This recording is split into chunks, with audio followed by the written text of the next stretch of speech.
If it wasn't for the Most High who was on my side, man, ain't no telling where I'd be. Mr. Wilson would've known. Can't nobody tell me nothing different.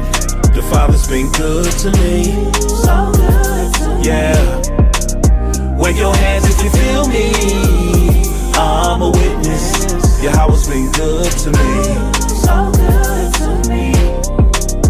Every morning that I rise, I thank Yahweh that I'm living. Keep my enemies at bay and never leave without my fringes. 1611 with me cause I'm on a mission. Talking sheep, I pay the cost, me and my lines really live it. I don't need no glory, you don't have to know my story. Glad I made it out this world cause this world was never for me. I thought that I was. If it wasn't for the Most High who was on my side, man, ain't no telling where I'd be. Mr. Wilson would've known. Can't nobody tell me nothing different. The Father's been good to me. So good to me. Yeah. Wave your hands if you feel me. I'm a witness. Yahweh's been good to me. So good to me. Every morning that I rise, I thank Yahweh that I'm living. Keep my enemies at bay and never leave without my fringes. 1611 with me cause I'm on a mission. Talking sheep, I pay the cost, me and my lines really live it. I don't need no glory, you don't have to know my story. Glad I made it out this world cause this world was never for me. I thought that I was. If it wasn't for the Most High who was on my side, man, ain't no telling where I'd be. Mr. Wilson would've known. Can't nobody tell me nothing different. The Father's been good to me. So good to me. Yeah. Wave your hands if you feel me. I'm a witness. Yahweh's been good to me. So good to me.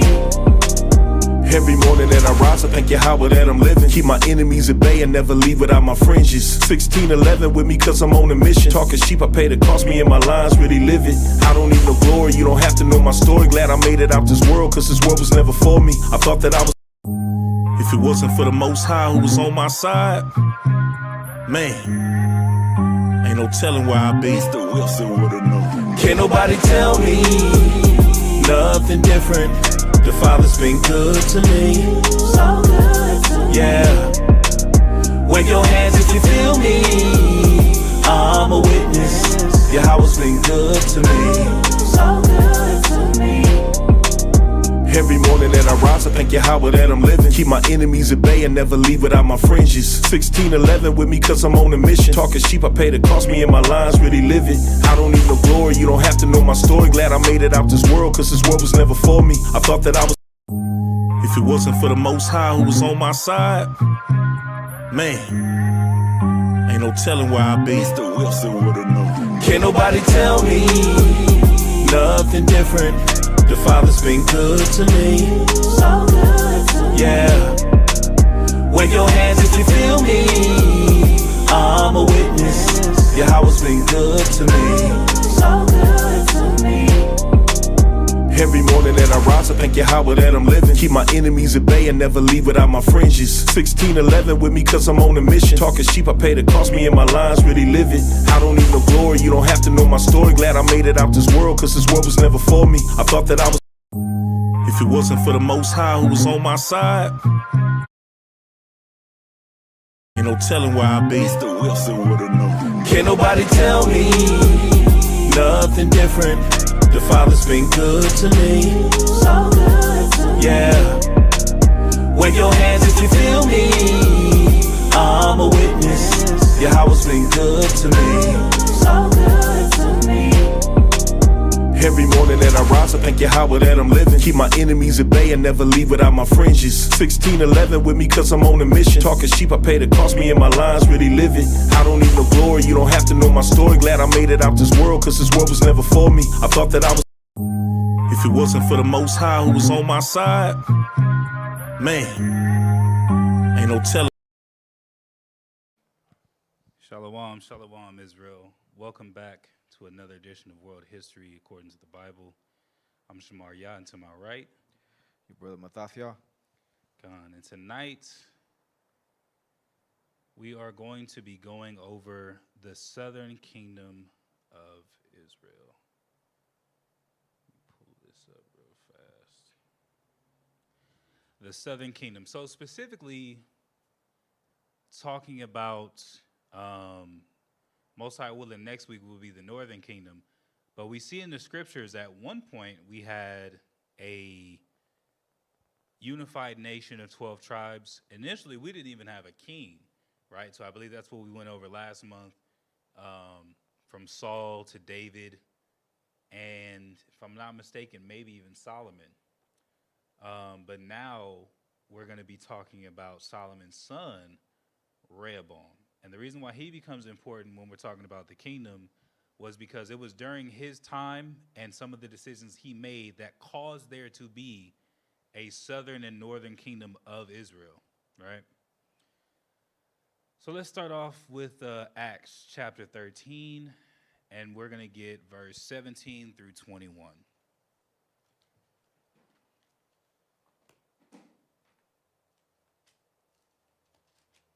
Acts 17. Acts chapter 13, and then we're going to start at verse 17. This is the book of Acts, chapter 13, verse 17. The God of this people of Israel chose our fathers and exalted the people when they dwelt as strangers in the land of Egypt. And with the high arm brought he them out of it.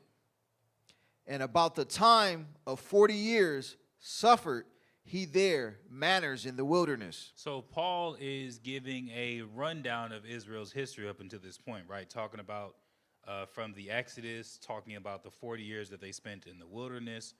Go ahead.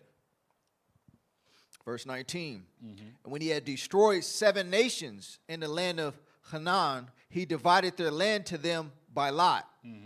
And after that he gave unto them judges about the space of 450 years until Samuel the prophet. And then after the Exodus, there were the judges, right? And for a time, right, it wasn't just like every single thing had to be brought to the Most High. They had judges that were experts or, well-versed in the law that could judge the matters of the people, just like how Moses set up a government, right? He had captains over the people that were known for their integrity, known for being righteous, known for being upright. And if there was something that was too difficult for the judges and the captains of the people, then could they bring it to Moses. That same system existed after Moses' death for the span of 450 years before Israel got the bright idea of saying, no, we want to be like the other nations and want a specific king. Not an oligarchy or just a judicial system, but a monarch, right? One specific ruler. Go ahead. Verse 21. And afterward they desired a king, and God gave unto them Saul, the son of Cis, a man of tribe of Benjamin, by the space of 40 years. Go ahead. And when he had removed him, he raised up unto them David to be their king, to whom also he gave testimony and said, I have found David, the son of Jesse, a man after my own heart, which shall fulfill all my will. And of this man's seed hath God, according to his promise, raised unto Israel a Savior, Yahushai. So let's go over to 1 Kings, right? So we spent some time these past couple of weeks talking about, Saul, then down to David, then to Solomon. But we're just going to get some of the history of what the southern kingdom, how it came to be, right? Because there were transitions in there. And it wasn't even the desire for a king that caused the kingdom to split. So we're just going to get some of this history so we can understand what took place. 1 Kings chapter 2, let's get verse 10 through 12.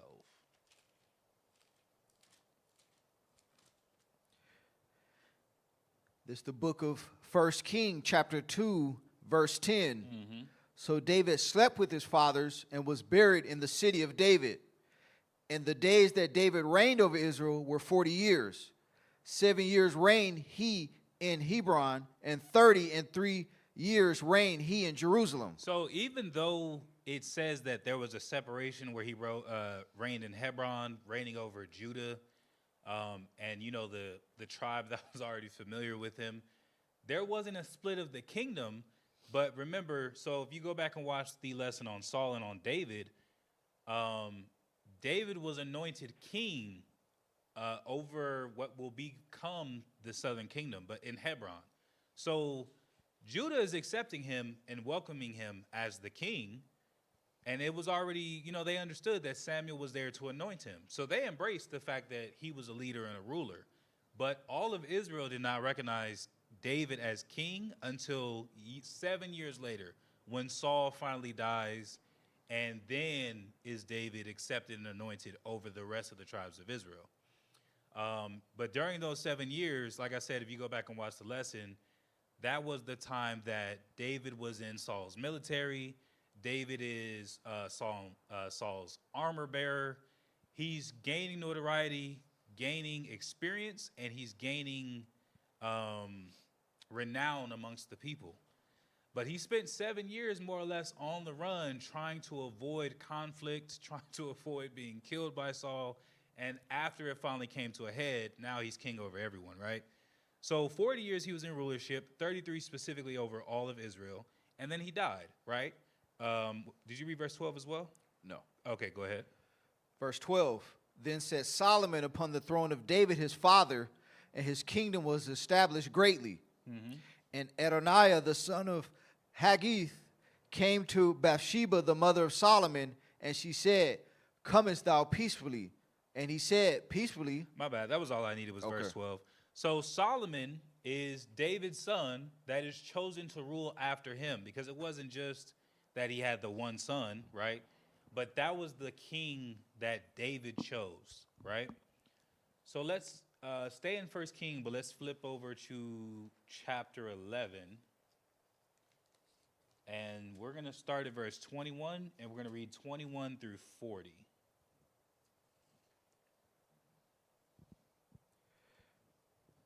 This is 1 Kings chapter 11, verse 21. And when Hadad heard in Egypt that David slept with his fathers, and that Joab, the captain of the host, was dead, Hadad said to Pharaoh, let me depart, that I may go to my own country. Then Pharaoh said unto him, but what hast thou lacked with me, that, behold, thou seekest to go to thy own country? And he answered, nothing. Howbeit, let me go in any wise. And God stirred him up another adversary, Razan, the son of Eliadah, which fled from his lord Hadadezer, king of Zobah, and he gathered men unto him and became captain over a band. And when David slew them of Zobah, and they went to Damascus and dwelt therein and reigned in Damascus. And he was an adversary to Israel all the days of Solomon, beside the mischief that Hadad, and he abhorred Israel and reigned over Assyria. So there's a scripture that says, when a man's ways please the Lord, even his enemies will be at peace. And the opposite is true when a man's ways displease the Lord. That's when he finds that he has a lot of enemies. And the Most High will stir up the spirit of the other nations to be an adversary to Israel. So here's the history of Hadad. This is one of the adversaries that was adverse during Solomon's time. Remember, so Solomon was authorized to build the Most High a temple because, unlike his father, he was not considered a man of blood, right? King David, though he had a good reputation, how he really got famous, so to speak, was because he slayed Goliath, right? That was like his initiation into real notoriety amongst the people, and not just amongst, some of the ones that he knew or were familiar with his father and his brothers and, him having a big family. But all of Israel knew about David, right? The women were coming out and singing, which provoked Saul. Why did Solomon have that enemy? Let's jump back up to verse 9 real fast. And let's read from 9 down to 13. Verse 9. And the Lord was angry with Solomon because his heart was turned from the Lord God of Israel, which had appeared unto him twice, and had commanded him concerning this thing, that he should not go after other gods. But he kept not that which the Lord commanded. So what did Solomon do? And again, this lesson is not going to be about Solomon. It's going to be about the southern kingdom. But it's important to mention because Solomon's actions and his decisions were the literal reason as to why there is a split in the northern and southern kingdom, right? You have to think about long term, and of course, hindsight is 2020. Solomon didn't know these things were going to have the effects that they did, but we can see the effects that they've had, right? We can see the division of the tribes of Israel simply because we haven't all experienced the same thing. We haven't all dwelt together throughout the rest of our history. We haven't gone into every captivity together through our history. So there's been assimilation of culture, language, understanding, and belief systems, even in the gods that they worship, because we've been in separate captivities, because we followed after different things even when we were in our land. There was a huge separation. All of this, right?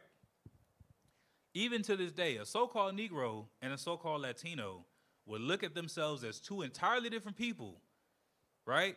And the only difference is we got conquered by the English and we speak English, and they were conquered by the Spanish and speak Spanish. But guess what? We regard ourselves or our people as two different peoples because we were in Israel up until, the transatlantic slave, or actually, up until the siege of Jerusalem, 70 AD. Pushed into Africa, dwelt there for a time, and then the transatlantic slave trade, right? That was very abridged. But there was a big difference because during that same time, you read in 2nd Ezra 13 and 40, the 10 tribes had already left Israel and Jerusalem. They had already come to the Americas. They were already here trying to, it was an effort to keep the commandments because they weren't able to do it in the land. They were already so heavily influenced, they thought to themselves, well, maybe if we get away from everyone, we'll be more effective. For one, of course, hindsight 2020. It doesn't make sense to leave the Holy Land and leave the temple and leave your culture and your people and go somewhere as far away as possible because you're going to get closer to the Most High. That doesn't make sense. But on top of that, they were already influenced by all these other peoples. They were already influenced by other cultures, other languages, other belief systems, other deities, or just deities in general, right? So they took a lot of that stuff with them, right? Then you see like the Aztecs, the Olmecs, the Incas, I think they were called Catuls. I can't remember. I think it's Cauthl. Ancient civilization. It's from their language that we get the word avocado. That's what I remember. But you have all these civilizations that were here, pyramids that have been built, right? The same things that you see that we were doing in Egypt, in Israel. But unfortunately, they were no more effective at being devout to the Most High as they were in Jerusalem. All of this, right? Even to this day, we are in the same communities, but we have completely different reactions to each other, completely different mindsets and views, and we do not embrace each other as the same people because of Solomon's actions splitting the kingdom. Now, is that the only issue Israel has ever had? No, that's not the case. That would be unrealistic. We know that we had intertribal wars, right? We know that there was a civil war in Israel with all the tribes in Benjamin. But Benjamin, which is a lot of people, let me not go into that. But Benjamin was with Judah. They left pretty much last out of the tribes. So it's not a whole lot of conflict and confusion as to whether or not Benjamin and Judah are so-called Jews or Israelites, because we know about transatlantic slavery. But the experiences of our 10 tribe brothers, because they were a separate kingdom that decided to no longer be governed under the same rule, the same law, and the same king, you got two entirely different histories, right? All of this was because Solomon went after other gods. A number of violations that Solomon did by doing so, right? For one, our law stated that you could only take a concubine, which was essentially a wife of another nation, but you had multiple stipulations. One of the things was it was after war. After war, if you saw a woman who never had known men, which means she had to be a virgin, and not just virgin by, like you'll read in the Zondervan Compact Bible Dictionary, virgin is a woman of a marriageable age. So like when you see virgin in the scriptures in Matthew with Mary, It wasn't that she was a virgin, that she had never been intimate with a man, but she was a young woman of a marriageable age. Another lesson for another time, but that's the actual definition. But she couldn't have known men, and then when you took her, because that's when it makes sense, right? If you've gone into a city, destroyed the city, killed the vast majority, if not all the men, burned the city to the ground and took only the most valuable of resources, some food, some animals, some gold, some silver, you've got this woman standing in the midst of the ashes who's just has nothing to go home to. Her home is gone, it's been destroyed. It's not hard to say, oh, she could probably be adopted into a different family and, readjust, because there was nothing for her to stay there with in the first place, right? Those were the stipulations. And then when you brought her home, you had to prune her hair and her nails, and I believe she was given 7 days to mourn her people, her family, and her land before she was assimilated, right? And it wasn't supposed to be that this woman came with her heathenistic ways into Israel. That's where Solomon messed up. He wasn't waiting until after wars. All the wives that he had, a lot of people, well, not even people, but you can see through history, and then there's a lot of speculation, some of them were diplomatic. Well, I don't see the Most High, giving permission for diplomatic marriages. Yeah, it may have had some benefit in the kingdom, but did it really? When in the long run, these were the same women that got Solomon to turn against the Most High? It wasn't beneficial. That would have been more realistic in David's time. But remember, Solomon didn't wage war and have to fight nearly as often as David was. Yeah, he had a few adversaries. Yeah, there were a few things that had to happen. But David was called, he said, basically, you're a bloody man. He was like, dude, you've been in war pretty much all your life. Imagine how many people David had slayed in 30 years of war. Spirit of the Most High coming upon him. He's just running through, cutting through people like butter. He was covered in blood how many times? Yeah, you could wash it off. He's like, dude, at a certain point, your legacy has been kind of built upon the bodies you've been stacking. I don't want that to be attached to the house of the Lord, even though he was a good man and a righteous man. So Solomon was given that league, right? He was given that charge to build up the temple.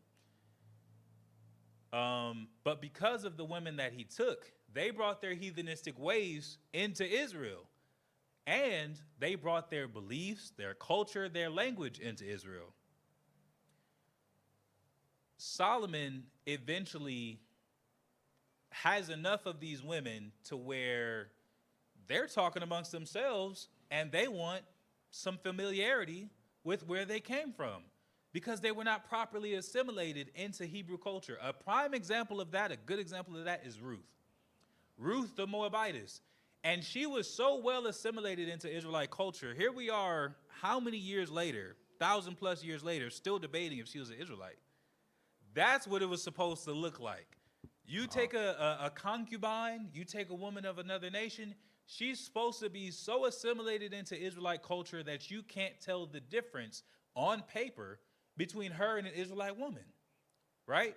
That whole book is her practicing a duty to her brother's wife, which was not the culture of her people. She told Naomi, her mother-in-law, basically, I don't have anywhere to go now that my husband's dead. She said, I'll go with you to your land and your people. Might as well come with you. And that's exactly what she did. And then when it was it Boaz? Once she realized he was a near of kin, she laid with him and performed her duty. That's what it was supposed to look like. Solomon wasn't doing that, right? He wasn't taking the proper precautions and necessary steps to take these concubines according to the law at that time. He's just getting married, having grand feasts, great banquets, great dinner, all that. And then these wives are in the kingdom of Israel, still praying to deities, still promoting their culture. And eventually, like I said, there were so many of them, he didn't just have one or two people, hey, I really want to be able to, have a place where I can pray to my God. He had maybe 20, 30 women of a specific nation, of a Moabite, of a Canaanite, of an Edomite, saying, hey, me and all the other 30 or, however many of them it was, we want to be able to pray to Apollo or whatever name of the deity that it was that they served and that they worshiped. And eventually Solomon gave in. And it wasn't just that he gave in. He built them temples in very visible places of Israel, right? High mountains where everyone could see who was going in and going out, see the foot traffic. But also these were high places. I mean, that it's obviously symbolic, right? Big building makes you feel like there's a grand presence. You set it up really high. There's a level of importance that's placed on it. That's the type of stuff that Solomon was doing. Were all of them higher geographically than the temple? I can't say for sure, but I know that some of them were for sure because they chose specific places. And so eventually, you've got churches of other gods in our land. You've got the doctrine of other gods being taught. You've got people curious, well, I'm going to the temple to sacrifice to Yahweh, but look at those people. They're going up there. What's that about? They started to get curious. And then Solomon started following after those other gods. Imagine, you in the house and your wife keeps preaching certain sayings, right? We know how easy it is for Israel to adopt that. People say all the time, godliness, or what is it? Cleanliness is next to godliness. That's not even in the scriptures. But look at how you hear it enough times that you believe and take it as law. The same thing if they're sitting up here talking about yin and yang, talking about karma, talking about balance, things like that, right? Some of the things that are preached in other religions that are like, okay, they're kind of similar to what we understand to be judgment and righteousness, and that what a man sows, that he will reap. Okay, that's not far off of what I believe. Boom. Fell for the okie doke. Now Solomon's in their temples, worshiping, offering. He's given gold and silver, giving of the riches, the abundance of his riches. And he sinned to the point where the Most High set forth the judgment. Okay, Solomon, you're not right with me. And then he said, not only are you not right, but it said his heart was turned from the Lord God of Israel, which had appeared unto him twice. He gave Solomon a lot more than what he had given a lot of other Israelites. Solomon wasn't just no everyday dude. He was the king, right? And the Most High had dealt with him and had spoken to him a number of times after he had prayed for wisdom, right? Solomon was regarded as the wisest man in the East, or was wiser than all the men of the East. The Most High went to him and said, you know what? Basically, Solomon had prayed, and he was like, I don't want riches, and, I don't want all this extra stuff. Give me food that's convenient. But he said he wanted wisdom to be able to righteously judge the people. So the Most High responded, you know what? You could have asked for anything. And most of the time for a king, that's exactly what they desire. I want to be the richest king there ever was. I want to be the most powerful king there ever was. I want to be able to trample over my enemies so everyone will remember my name. Solomon said, just give me the wisdom to be able to judge righteously and keep me in a place where I'm comfortable so that I don't offend. He said, okay, I'll give you wisdom. And because you didn't ask for it, but I like the way you're thinking, I'm going to give you crazy riches. I'm going to give you a peaceful life. He gave him even more, right? But when Solomon unfortunately offended, he said he should not go after other gods. Let's pick it up at verse 11. Verse 11. Uh-huh. Wherefore the Lord said unto Solomon, forasmuch as this is done of thee, and thou hast not kept my covenant and my statutes, which I have commanded thee, I will surely rend the kingdom from thee, and will give it to thy servant. So the same thing that was told, well, not exactly the same thing, because there wasn't someone that was near to him as far as that wasn't in his lineage that was going to inherit power, right? But that's very similar to the judgment that Saul was given. But for Saul was of the tribe of Benjamin, and it got the kingdom was rent from him and given to a man of Judah, which was David. And remember, the Most High, or rather Samuel, well, the Most High through Samuel told Saul, he said, if you just would have obeyed this one time, he said, I would have established your name forever in the kingdom of Israel. Remember when Saul was waiting, Samuel departed for 7 days. He said, don't offer a sacrifice till I come back. Towards the end of the 7 days, the sun is going down. Saul gets anxious. He sees that the people have departed from him. He like, damn, how are we supposed to go to war and everyone's going home? He hurry up and lights a sacrifice, and he's like, everybody come back. And Samuel told him, if you wouldn't have done that, the Lord would have established your name forever. Which means, because remember, he told the same thing to David. And we understand that David didn't live forever, but who does? Yahushai, right? Jesus Christ came through the lineage of David. He's of the Davidic line of kings. Basically, Samuel told Saul, if you wouldn't have offended the Lord again, Yahushai would have been from the tribe of Benjamin. He would have came through your lineage, and your name and your house would have been established forever. Instead, it's going to be given to somebody else, right? He said, I will rend the kingdom from thee and will give it to thy servant. Go ahead. Verse 12. Notwithstanding in the days I would not do it for David thy father's sake, but I will rend it out of the hand of thy son. He said, now, because I loved your father so much, and you're his son that he chose, he loves, he gave you instruction on how to be a king. He instructed you on, some of the rival, like it was a process for Solomon, right? He got instructed, hey, you got enemies over here. You got to go kill this guy or he's going to be a problem. Hey, you got to go take care of this situation. He got brought in. It was some serious stuff, right? But he said, I love David so much, I don't want to see this in your days. I'm not going to do that because of David. I told David you would reign, and Solomon's given the same amount of time to reign as David, the 40 years, right? But the judgment is going to happen in Solomon's son's days when he becomes king. That's an important factor because when you see what ends up happening, in the moment, it seems like it's so confusing, right? Just some random, I don't want to say punk, but he was acting like a punk kid. He was being inconsiderate. He was ignoring the wisdom of the elders, which we're going to get to. He ignored the counsel, and he just wanted to show that he had cojones. It was all this bravado and macho man stuff over his own people. And it ended up being unprofitable to the point where the kingdom split from him.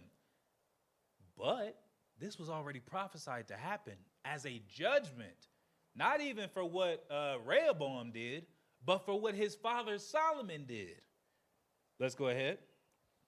Verse 13. Uh-huh. Howbeit I would not rend away all the kingdom, but would give one tribe to thy son for David's, my servant's sake, and for Jerusalem's sake, which I have chosen. So he said, look, I'm not going to take every single thing from you. He said, I'm going to keep one tribe because you're of the Davidic line. And I told David that he would be, it wouldn't depart. The scepter wouldn't depart out of Judah. He would be established forever. He said, so one tribe's going to stay there for David. And he said, one tribe's going to stay there for Jerusalem. That's why you have in the southern kingdom those that remain, the tribe of Judah and the tribe of Benjamin. And, of course, Levites that were scattered all throughout, but they weren't there solely as a tribe or all of them. They lived in suburbs across Israel.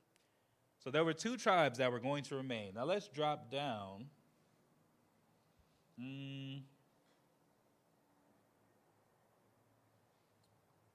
Let's drop down to...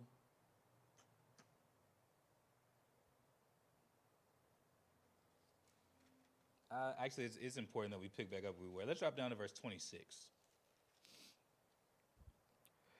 Verse 26.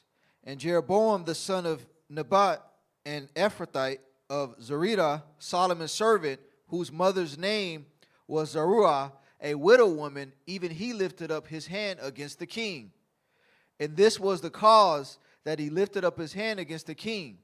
Solomon built Millo and repaired the breaches of the city of David, his father. Mm-hmm. And the man of Jeroboam was a mighty man of valor. And Solomon, seeing the young man that he was industrious, and he made him ruler over all the charge of the house of Joseph. And it came to pass at that time, when Jeroboam went out of Jerusalem, and that the prophet Ahiah the Shilonite found him in the way, and he had clad himself with a new garment, and they two were alone in the field. Mm-hmm. And Ahiah caught the new garment that was on him and rent it in 12 pieces. Uh-huh.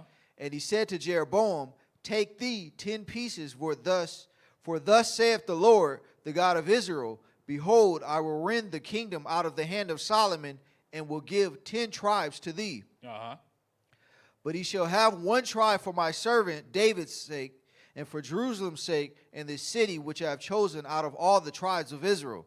He said, so the Most High oftentimes used a physical representation to what was going to manifest in the spirit, right? Or rather, a physical manifestation to what was happening in the spirit. The judgment's already gone forth. And so the Most High sent, what was his prophet's name? Ahiah. Say it again. Ahiah. Ahiah, he sent him to Jeroboam. He ripped his garment and then cut it into 12 pieces. He said, here, take 10. And then I'm going to take these 2. He said, because this is what's going to happen to the kingdom of Israel. Jeroboam ends up being the king of who? The northern kingdom. Oh. Whereas Rehoboam ends up being the king of the southern kingdom. This was basically like an example, right? This is what's going to happen. Go ahead. Verse 33. Uh-huh. Because that they have forsaken me and have worshipped Ashtoreth, the goddess of the Zidonians, and Chemosh, the god of the Moabites, and Milcom, the son of the children of Ammon, and have not walked in my ways to do that which is right in my eyes, and to keep my statutes and my judgments, as did David his father. So there were 3 different gods specifically named by name. And this was what was permissible as far as what was going on in public. There's no telling how many other, deities may have had followers or certain practices or customs where people were performing certain rites within the boundaries of Israel or in Jerusalem. But he said the goddess of the Zidonians, the god of the Moabites, and the god of the children of Ammon.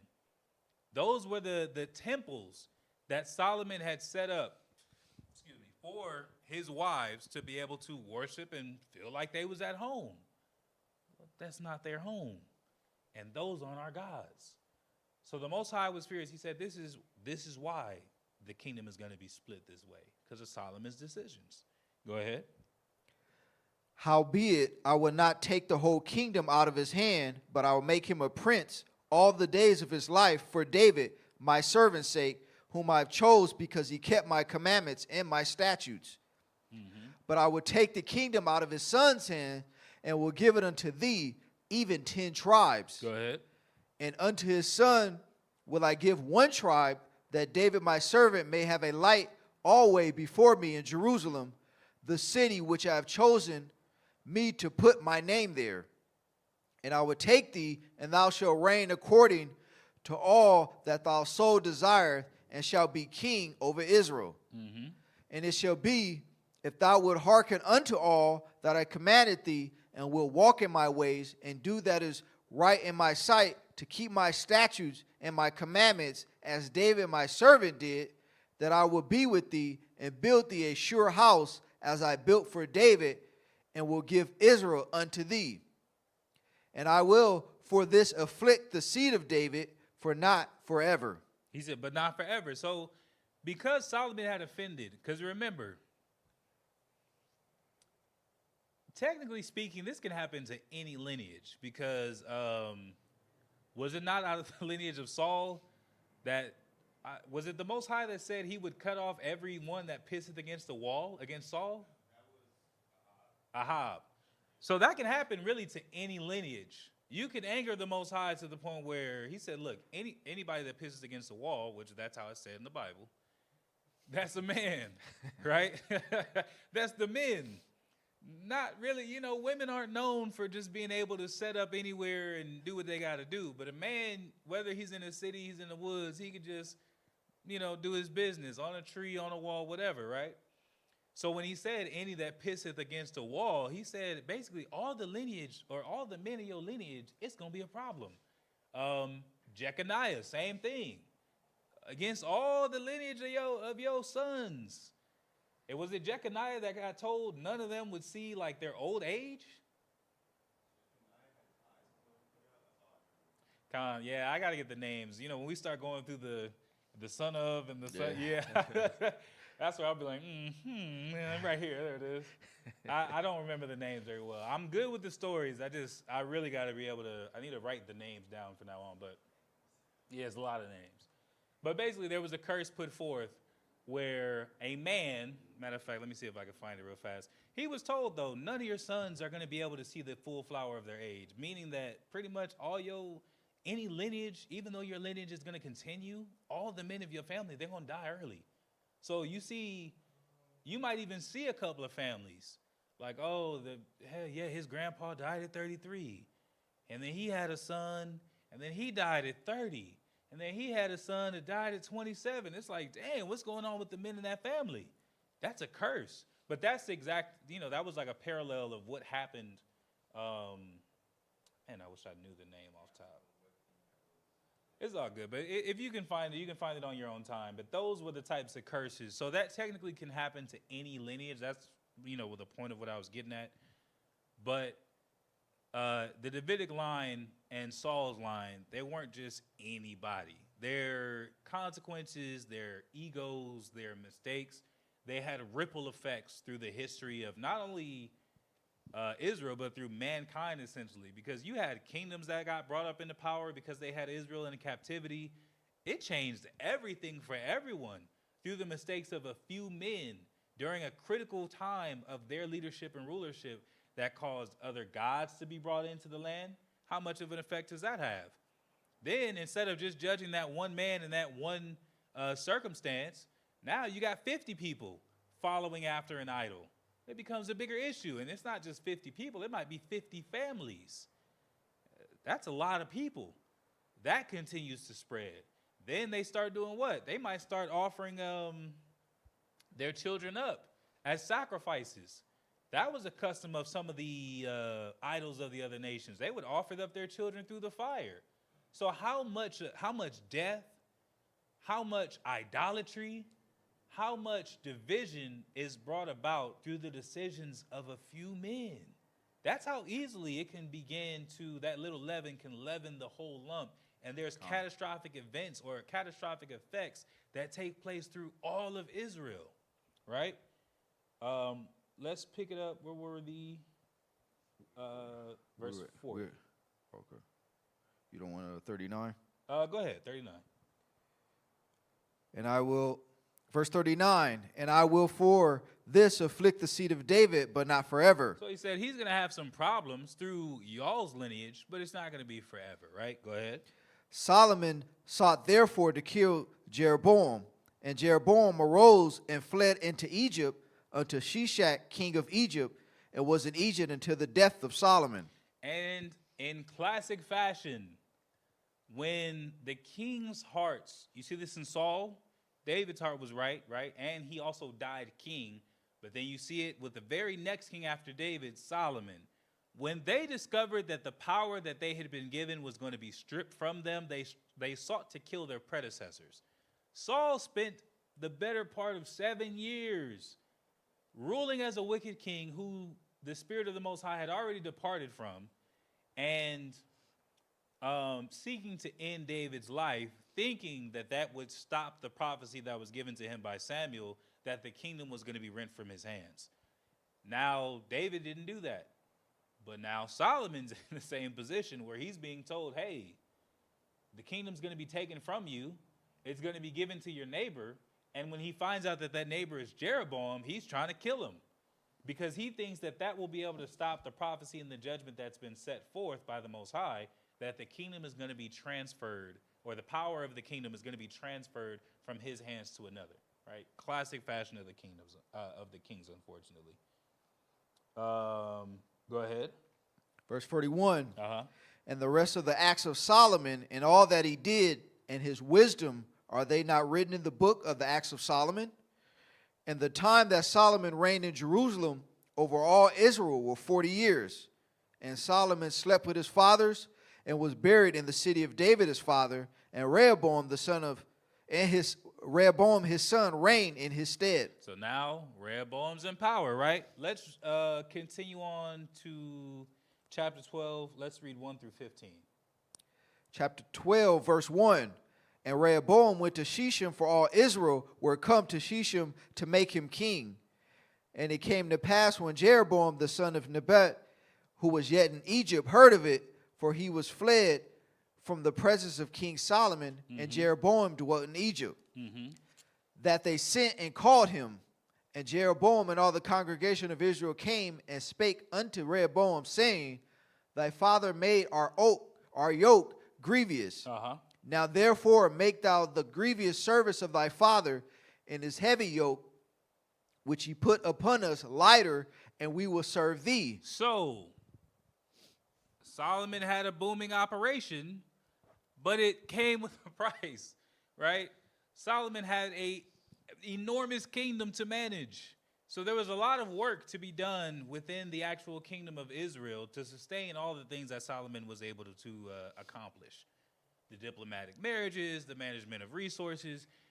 Solomon had a navy that was going and getting land, from my understanding, from here. The only record of going from that distance to the Americas was a 1.5-year journey each way. Solomon had a booming operation, and mind you, he got so rich from it's 3 years round trip. He had so much gold and so much silver that he was eating off of gold and silver. He had gold and silverware, right?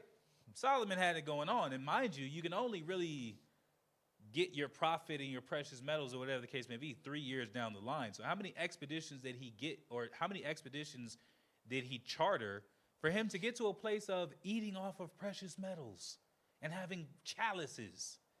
Solomon had it booming, right? It was going on. But that required a lot of work from the people to be able to manage a kingdom of that magnitude. And Solomon had a level of strictness, I suppose you could say, right? So the people are saying, hey, your father, we had a lot to do, right? We've been in a position of a ruling class. Israel wasn't in captivity during Solomon's time, but there was so much work to be done, it was almost like a captivity. You had, a lot of delegation. People had jobs. They're working most days, outside of the Sabbath. They're doing things where they have to manage the kingdom. So they said, hey, Solomon's time, it was great, but it was grievous. It was a lot. If you're willing to lighten up our load, we're absolutely willing to serve you. Right? Go ahead. And he said unto them, Depart yet for 3 days, then come again to me. And the people departed. And so Rehoboam scratches his chin. Oh, excuse me. Oh, yeah. Rehoboam scratches his chin. Let me think about this for 3 days, and let me get back to you, right? He's at least smart enough to have a council of older men. He's at least smart enough to not make the decision right there in the moment. He says, give me 3 days to meditate on this. Let me sleep on it. Y'all come back to me, and I'll have an answer for you, right? Go ahead. Verse 6, And King Rehoboam consulted with the old men that stood before Solomon his father while he yet lived. Now, these are the old men, right? These are the elders that ruled with Solomon. These were Solomon's advisors, right? They're not just newly set up, but not only are they elders, but they have the experience of serving in an extremely successful kingdom with this man's father. They know how his father thought. They know how he behaved. They know if he listened or if he didn't listen. They knew how to approach. You start to, with experience, if you're dealing with a king that starts to punish people that think differently, you learn how to navigate carefully, right? So they got all this experience with dealing with Solomon. And he said, look, how would you guys what would you guys say that I should do, right? Go ahead. While he yet lived, and said, How do you advise that I may answer this people? And they spake unto him, saying, If thou wilt be a servant unto this people this day, and wilt serve them, and answer them, and speak good words to them, and then they will be thy servants forever. But he forsook the counsel of the old men which they had given him, and consulted with the young men that were grown up with him, which stood before him. So he had all that experience. Now, mind you, these are old men, right? And they were advisors to an extremely wealthy king. You don't think they got paid well? They probably, I'm sure they had experience of financial wisdom because they probably have blown some checks before, right? They've probably blown some finances because a lot of it is coming in. So they've got some financial wisdom to give him. They've dealt with women and have had wives for, 40, 50, 60 years.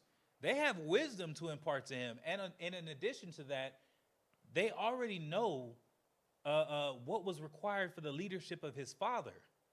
They understood the ins and outs and the workings of the kingdom that they were advising him to rule. They weren't just strangers to rulership. They weren't strangers to wisdom. They weren't strangers to financial literacy. They weren't strangers to diplomacy because of all the diplomatic relationships Solomon had. They weren't even strangers to war because Solomon did have some adversaries. Not remotely close to how many adversaries David had, but he had some people he had to deal with. And more than likely, they learned a lot more, how should I say this? They probably learned a lot more combat prowess than, or maybe not even combat prowess. They probably learned a lot more subtlety in war and conflict. They probably experienced more of like a Cold War. David was in what's called a hot war, right? It's force on force, men on the ground, blood's being shed. Cold War is tariffs, taxes, sanctions, all that kind of stuff. We're at war, we're just kind of doing it through policy and paperwork, but it's one basically saying I don't like what you're doing or I don't like you through paperwork, right? No one has to die yet. They understood those things because that was a lot of the tactics that Solomon was able to deploy against some of his adversaries. He hears this, and he goes, nah, I don't like that. And mind you, again, they're counseling him from experience. They probably saw with Solomon, hey, when Solomon did something nice for the people, they reacted really well. Oh, when Solomon gave the people a day off, they came back the next day, they were way more productive. Issues that we've had for 3 weeks were able to be solved in 3 days. They have this experience from ruling and advising with his father. He hears this and he immediately abandons that advice. Nah. Then it says he goes and asks the young men which were grown up with him. Were these royalty? Did these counsel royalty? Are these even the sons of these elders that were advising Solomon? They probably came home and talked to their children and their sons and counseled them. They're counselors to a king. Why wouldn't their sons be educated? But you don't even know who these dudes are. They just some young dudes that he grew up with. His YN or something? Yeah, these are the YNs he was growing up with. Ain't no telling what type of experiences he had. Yeah, he was royalty, but he could have had some commoner friends. And so these are the ones that he like, hey, what y'all think I should do? Verse 9. Uh-huh. And he said unto them, what counsel give ye that we may answer this people who have spoken to me, saying, make the yoke which thy father did put upon us lighter? He said, what y'all think I should say? The people are asking me the yoke and a yoke is the like the chains that you use for an animal, right? You think about a yoke of iron in slavery, the literal collar of chains, but you also think about a yoke wherein you're talking about oxen and bulls. You put a yoke on them and then you just let them plow. Now they're strong enough to do it, but it doesn't mean they don't get tired, right? He said, the people want a lighter yoke. They want a lighter burden. What y'all think I should do? YN friends? Go ahead. Verse 10. Uh-huh. And the young men that were grown up with him spake unto him, saying, thus shalt thou speak unto the people that thou spake unto thee, saying, thy father made our yoke heavy, and make thou it lighter unto us. Uh-huh. Thus shalt thou say unto them, my little finger shall be thicker than my father's loins. Oh, my goodness.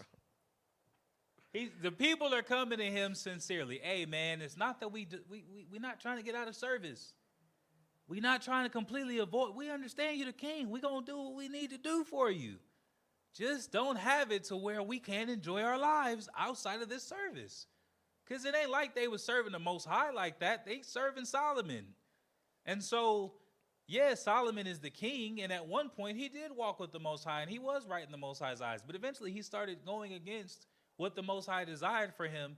And I'm pretty sure if Solomon ignored the law for how you're supposed to take a concubine, and he ignored the number one chief law, which is thou shalt have no other gods before me, what other things was he doing that may not have even necessarily been sin, but wasn't upright with his own people? Again, if he implements a 6-day work week, it's like, damn, like, man, you breaking our backs, bro. We out here, we're in our kingdom. The Most High is with us, and I'm getting up every morning, 6 a.m., 6 days a week. That's a burden. I'm getting up at the crack of dawn 6 days a week to go to a job. That's a burden. Now, yeah, the kingdom is rich, but I don't even get to enjoy it because I'm always at work. Now, imagine if Solomon had him working from 7 to 6 or from 6 to 6, and he ruled for 40 years. He like, man, I'm ready to relax. I'm ready to take a vacation. Bro, we're rich. Everybody got gold. Everybody got silver. We're in a great space, but we literally just have this heavy burden upon us to where there's no enjoyment. So they're like, look, we'll still serve you. Just make this burden lighter. Give us a 5-year, 10-year work time period. A 5-day, 4-day work schedule. We got all these heathen under our subjection, and we the ones doing all the work. Delegate some of the tasks to the heathen. Maybe instead of taking expeditions and, fathers and sons and uncles and nephews got to be away from their families for a year and a half, maybe the next boat we send the heathen on an expedition to go find gold. Maybe we go into, Canaan, and all of these things are options. And they just like, dude, just find a way to make the burden we carry lighter. And his YN friends was like, you know what you should do? And and mind you, it says, my little finger shall be thicker than my father's loins. 2 things you got to think of. For one, say that, I'm trying to keep this PG. Solomon had 1,000 women, right? Solomon had 1,000 of them. 1,000. Solomon had a reputation. He was knocking them down. 1,000 women? Even if he's being intimate with 2 different women a day, it would take him a full year just to get to about 800. And that's still 200 women that went untouched all year. Solomon was managing 1,000 different women, 1,000 different requests, 1,000 different emotions, 1,000 different menstrual cycles. He was like, man, he had the epitome of getting women. And, if you want to be technical, I didn't include it. I don't know if this is the right place for it. You can go look up little statues of Solomon. They have very prominent features. Yeah, you know what I'm talking about. Let me see if I could at least give you a source. Let me see. Give me 1 second. Let me try to pull this up real quick.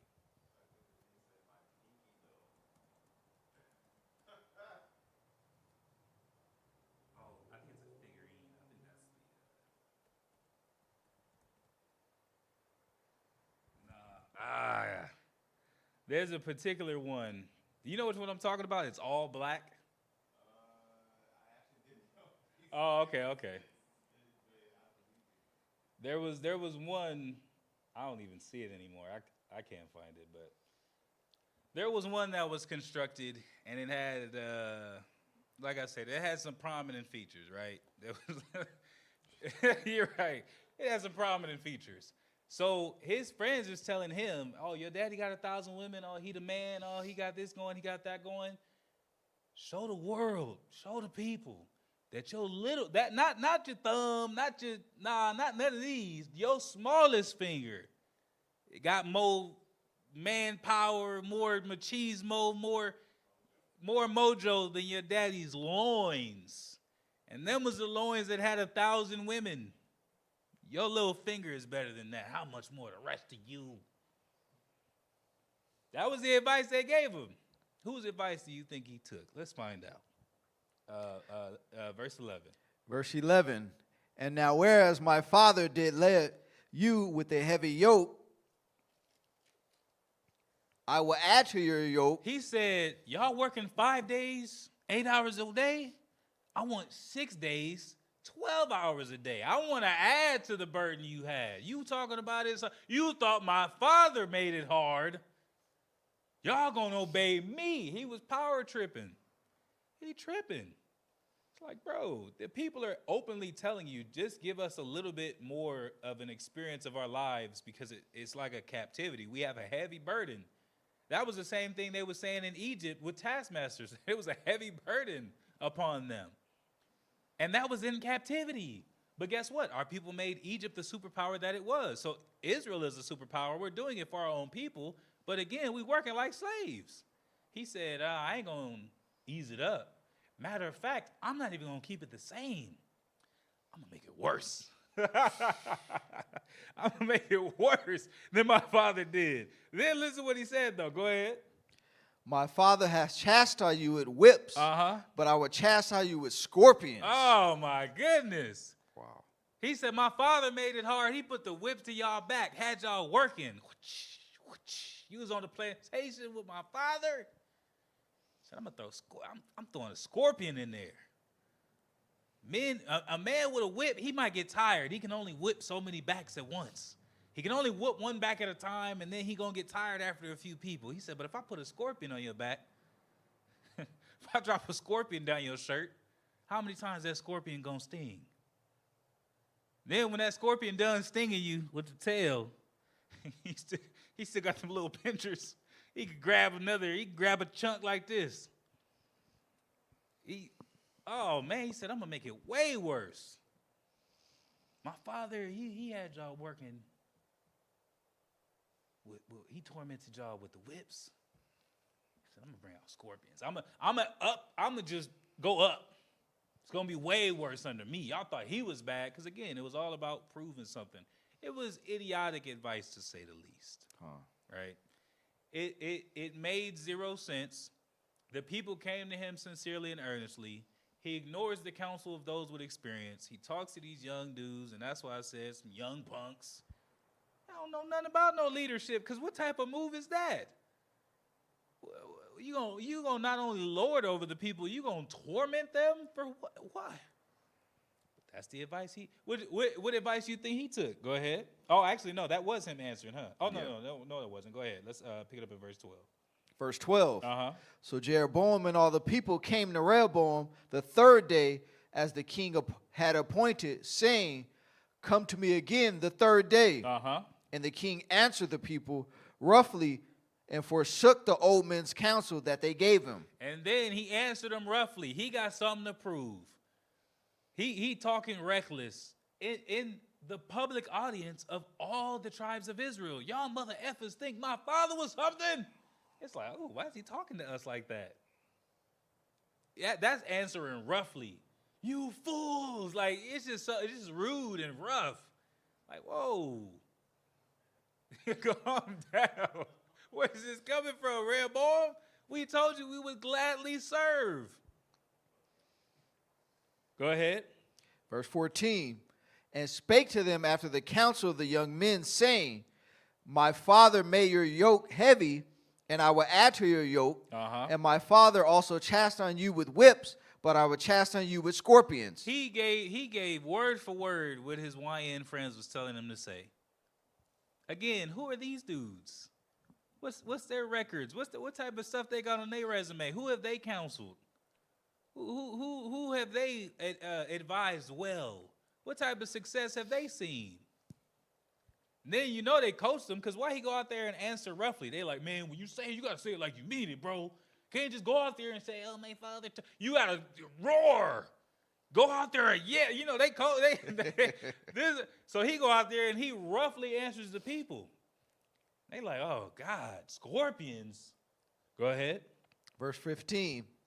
Wherefore the king hearkened not unto the people, for the cause was from the Lord, that he might perform his saying, which the Lord spake by Ahiah the Shilonite unto Jeroboam the son of Nebat. But remember, that's why we had read in the previous chapter, this was of the Most High.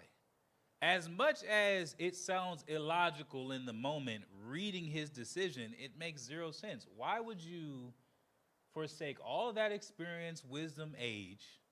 Why would you forsake the foundation that you already had been given? Because it wasn't like he had to choose advisors. They were already there. Why would you and then why wouldn't you forsake the burden your father had put upon the people? You go listen to your friends and do all that. It's just, it doesn't make sense. But remember, it was a judgment. That was going to happen no matter what. The physical reaction to what was going on in the spirit is exactly that. It was just a physical manifestation of what was already prophesied. A prophet had already said, "Thus saith the Lord." Now, how it happens, that's where we have to wait and see. Oh, okay, I wonder how that's going to happen. Okay, I wonder what that's going to look like. This is what it looked like. This is how 10 tribes of the kingdom of Israel were rent from his hand and only 2 remained. It was because of his ridiculous advice that he was being given by his YN friends. Go ahead. Verse 16. Uh-huh. So when all Israel saw that the king hearkened not unto them, the people answered the king, saying, What portion have we in David? Neither have we inheritance in the son of Jesse. To your tents, O Israel. Now see to thy own house, David. So Israel departed unto their tents. Uh-huh. But as for the children of Israel, which dwelt in the cities of Judah, Rehoboam reigned over them. So a lot of Israel, he said, man, let's go back to our tents. You can uproot and move a tent pretty easy. But for the cities where people were established, they couldn't just up and leave the way that they wanted to. And that's how they remained under his rule. They was like, man, this ain't got nothing to do with us. Like, man, we don't have to come here. We got tents. And not everything is established the same way these few cities are established. They said, man, we're going to move a little further up this way, and y'all can figure this out on your own. And the people that were stuck in their homes, and, that's all they knew, and that's where all their possessions and their livelihood was, that's where they stayed. Go ahead. Verse 18, Then King Rehoboam sent Adoram, who was over the tribute, and all Israel stoned him with stones that he died. Therefore King Rehoboam made speed to get him up to his chariot to flee to Jerusalem. And mind you, Rehoboam's still trying. He like, nah, what was his name? Adoram. You gonna go and collect the tribute. Go to the 10 tribes and go collect the money that they owe. They was like, what? They killed the messenger, quite literally. Because he still was, even though they said, look, we don't want nothing to do with this, he still tried to collect some taxes and get some money. They was like, man, what? We'll kill your messenger. Then he was like, oh, wait a minute, there's a lot more of them than there are of us. Right? He did some calculations. He said, I better go back and get back into Jerusalem, because that was a fortified city. So if the rest of the 10 tribes did come for him, his plan was, I'm going to be in the fortified city and figure it out from there. But that's from where he ruled. And they was like, all right, as long as you stay in your walls, we'll stay outside of them. Go ahead. Verse 19. So Israel rebelled against the house of David unto this day. And that's where, this is literally where you see a separation where it talks about Israel, right? In so much that, I believe it is way in Hosea, in the first chapter, call them Lo Ami, they are no longer my people. And then even when you see in Matthew, right? Speaking of Israel shall be joined back unto me. Israel, yes, sometimes it's talking about Israel as a whole, as a nation, but how much of it is talking about the northern kingdom of Israel that was just called Israel, that had departed from David, right? There was all these different things that had transpired in so much history that ends up happening after this because of this separation made right here. They said, we're not going to be governed by Rehoboam. It's ridiculous. So they got a different king, different decisions, different captivities. Everything changes from this point. Go ahead. Oh, my bad. And remember, it wasn't even really Rehoboam. I mean, it happened in Rehoboam's time, but it was really Solomon. This is the ramifications of Solomon's actions happening within Rehoboam's time. The judgment was given in Rehoboam's time. look, I mean, remember, but what has Rehoboam done up until this point? It doesn't say Rehoboam was wicked and he forsook, because he's not even ruling. He's not causing Israel to sin and come after other gods and all that type of stuff. He hasn't even been given the opportunity to do so. Solomon is the one that did it. And Rehoboam is just, like I said, the ramifications of Solomon's actions. Go ahead. Verse 20. And it came to pass when all Israel heard that Jeroboam was come again, that they sent and called him unto the congregation and made him king over all Israel. Uh-huh. And there was none that followed the house of David, but the tribe of Judah only. Uh-huh.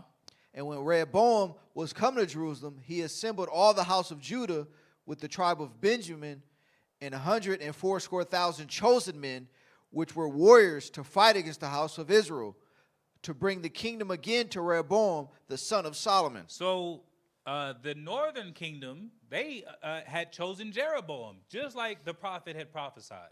So now Jeroboam has 10 tribes following after him. Rehoboam has 2 tribes, the tribe of Judah and the tribe of Benjamin. Because remember, he said one for Jerusalem's sake and one for my servant David's sake.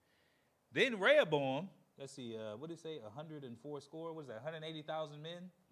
He gathers a whole bunch of warriors. He like, nah, because again, he's not moving with wisdom. And like I said, I don't even too much blame him as an individual, because it was his judgment. It wasn't like he was even in control as much as it seems like he was in control. He had his own choices, but it was already prophesied and meant to be at this point. It was that judgment was already set. But in Rehoboam fashion, he tries to do it by force, because that's how he said he was going to rule. So he like, no, I told y'all I'm going to rule over you by force. He gathers 180,000 men. This army is going to go conquer the rest of Israel. They will be under my rule. That's his mentality, right? Go ahead. Verse 22. But the word of God came unto Shemaiah, the man of God, saying, Speak of Rehoboam, the son of Solomon, king of Judah, and to all the house of Judah and Benjamin, and to the remnant of the people, saying, Thus saith the Lord, Ye shall not go up nor fight against your brethren, the children of Israel. Return every man to his house, for this thing is from me. They hearken therefore to the word of the Lord, and return to depart according to the word of the Lord. Because there was about to be a massive slaughter, right? Not to say that there was a major difference, but we do see a bit of difference between the 10 tribes of Israel at this time and Judah and Benjamin. For one, obviously we know that David came out of Judah, right? But Judah and Benjamin were established cities. Their training, their riches, their resources, it looked a little different than those that were dwelling in tents. Think about even manufacturing. If you got tents, maybe you've got someone with, that can smelt and smelt metal and form it into a sword. But think about an actual concrete building with a massive kiln in it, where they can smelt, 30 pounds of brass or iron or, whatever the metal of choice is, and make 90 swords at a time. There's going to be a huge difference and a lot of slaughter that's going to come out of this war, mind you, because there was 180,000 people coming out of the southern kingdom to fight. That's no small army. That is huge. And that's when the Most High intervenes. No, you're not. You're not going to cause all that slaughter, because that wasn't part of the judgment. He said he was going to take those tribes away from Solomon, but he was going to do it in Rehoboam's day. Not that there would be all this slaughter and bloodshed. That's not what the Most High desired. So he gave that word unto the southern kingdom of Israel, which is the southern kingdom at this time. And they decided, okay, this is of the Lord. There's nothing we could do, so I'll go back home.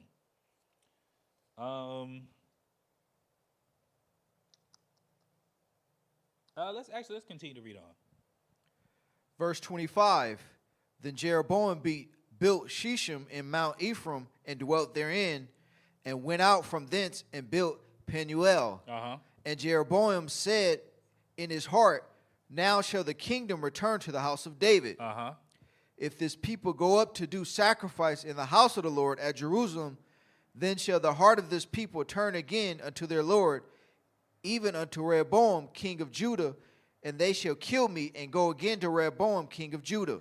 So the same thing. Now this, I don't see this being part of the judgment and any part of what the prophet told Rehoboam was going to happen. But Jeroboam, who has this newfound power and a massive kingdom at this point to rule, he's scared that he's going to lose it all, right? More money, more problems kind of thing. He didn't really have a whole bunch before, but he had something. But it's dwarfed. Whatever he had before this is dwarfed by the immediate relinquishment of 10 tribes into his rule. The vast majority of the kingdom of Israel is now under his authority. So he's terrified of losing it, and he starts thinking, dang, if all of Israel continues to offer sacrifice as they should to the Lord in Jerusalem where the temple is, then they're going to realize that it's kind of pointless to be two separate kingdoms and to have me as a king, because they have to always go within Rehoboam's jurisdiction and his territories. And so he's like, dang, if they keep going to sacrifice, I'll lose power. In so much that he's reasoned within himself that he's going to turn the people against the Most High or away from the Most High so he can remain in power. That's why you see that the scriptures say there were all but 3 kings were defective. That's a defective mindset, bro. You so worried about yourself and the power that you have, and I mean, apparently a fear for his own life because he thinks they're going to kill him, that he's saying he took counsel, and then look at the terrible counsel that he got. Go ahead. Verse 28. Uh-huh. And whereupon the king took counsel and made 2 calves of gold and said unto them, it is too much for you to go up to Jerusalem. Behold thy gods, O Israel, which brought thee up out of the land of Egypt. And he set the one in Bethel, and the other put he in Dan. So there's Jeroboam's sin, right? Here's Jeroboam immediately showing his behind in rulership. Arguably worse than Rehoboam. Arguably. Because Rehoboam didn't want the people to commit idolatry at this point and didn't encourage idolatry. He just was going to be an a-hole. Whereas Jeroboam was on a completely different power trip, thinking that if the people continue to sacrifice unto their God rightfully in the temple and in the city that he chose rightfully, that he would lose his power.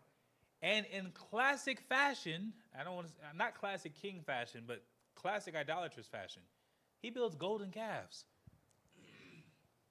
Who's the golden calf? That's the idol, Baal. That was the, not caricature, but that was like the image that they always use for that god, that deity. They always use like a giant bull. I believe it's, is it in Wall Street or it's in Chicago, right outside their financial district? They use a bull. They still to this day, because they would offer their children in exchange for riches and success. So for example, if you are adept with the financial market, there's a bearish market and a bullish market, right? A bullish market is when the market is going up. All new all-time highs, all success, everyone's prosperity. Think prosperity. But when you think about prosperity, you're thinking about that bull. And that's the same thing that the children of Israel were practicing after coming out of the land of Egypt and out of captivities, because that's where they got this idolatry, worshiping this bull. And where does and it always has to be made of gold, because how else would it represent prosperity if it wasn't gold? You got to have a lot of gold if you can build this giant statue made of gold. Anyway, it all connects, and it's all still, to this day, having its effects. But he says, this is the God that delivered you out of Egypt. That was the same thing that the people did leaving Egypt and compelled Aaron to make them what? A golden calf. Jeroboam, surely at this point, this history is written, and he has been educated in this history. He goes all the way back to Egypt and says, this is the God that delivered you out of Egypt. He offends in a massive way. Jeez. What? 450 years of judges, 2 40-year reigns of kings, 450 plus 80, 530 years after the Exodus, and plus the 40 years we wandered in the wilderness, 570 years after the Exodus, you gonna say this is the God that delivered you all that time ago? What a slap in the face to the Most High. What an insult. So, anyway, that is it. You know, that more so goes into the northern kingdom, which our good brother Amon, Most High willing, is going to do next week. But this was about the southern kingdom of Israel. This is how the kingdom came to be. This is how there is so much of a separation. And we don't have the time to cover it, but maybe if we do another lesson on like the captivities of the southern kingdom that they went into exclusively, you really start to see the effects of the kingdoms being split. Because remember, the golden calves, that was only in the northern kingdom of Israel. He put one in Dan and Bethel. He put them in two different places for the northern kingdom to not have to go and go to the temple in Jerusalem. But Rehoboam, even though he's been an a-hole at this point, he's not encouraging that idolatry. So there's going to be a judgment on the northern kingdom that the southern kingdom doesn't always have to see, because they were governed by two entirely different governments, two entirely different thought processes. Rehoboam wasn't concerned about that. He was in the holy city. Maybe he was thinking to himself, no, you know, maybe the people will come back to me in 10 years, 20 years. They'll come down and, you know, he could have matured, whatever the case may be. And Jeroboam had cut that idea off before it even cultivated within the people's minds to just return unto being one people. So, like I said, it really goes so much further than what we actually get to see in the moments that are recorded, because it's so much between the day-to-day and the vast division that starts to be made between the northern and southern kingdom. And again, all because of Solomon's actions. It's wild. Solomon was just taking wives. Solomon was just laying in his bed with different women. But look at the effects that had. Anyway, all praise to the Most High Israel. I hope this has been edifying. We had a map that it didn't really come up, but you can go and look up the tribes of Israel divided by portions, like the specific borders of the tribes that were given when Joshua successfully led them into the land. And you can see right at the bottom the tribes that Rehoboam reigned over, and then you can see all of the tribes of the northern kingdom of Israel that Jeroboam was presiding over. So all praise to the Most High Israel. Please continue to tune in with us.